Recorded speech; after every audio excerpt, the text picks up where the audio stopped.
children, there is no contest. The most important part of Christmas is the arrival on Christmas Eve of a mysterious, rotund figure laden with presents and covered in soot. But just how did this red-cheeked, white-bearded, sherry-guzzling imposter, soon to be appearing at a shopping mall near you, become the most central figure in the Christmas celebrations? As so often with Christmas traditions, his origins stretch back to pagan times.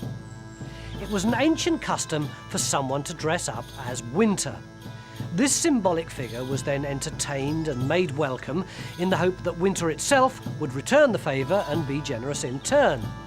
He evolved into a figure called Old Christmas, or sometimes Father Christmas, who was on hand to raise a glass, or sometimes several, at the midwinter festivities. But in truth, Old Christmas played a fairly minor role in the proceedings.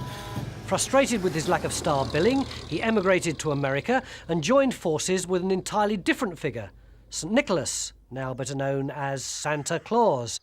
It turned out to be an astute career move.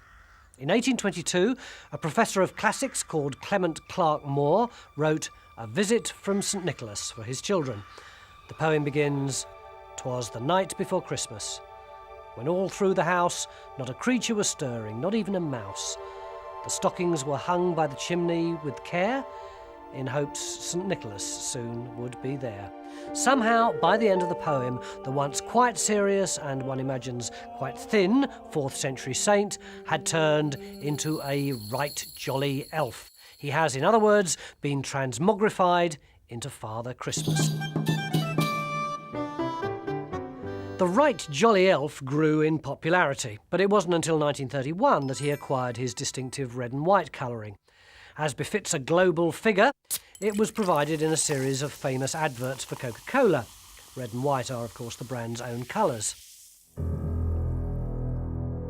Not everyone was saying ho ho ho, though.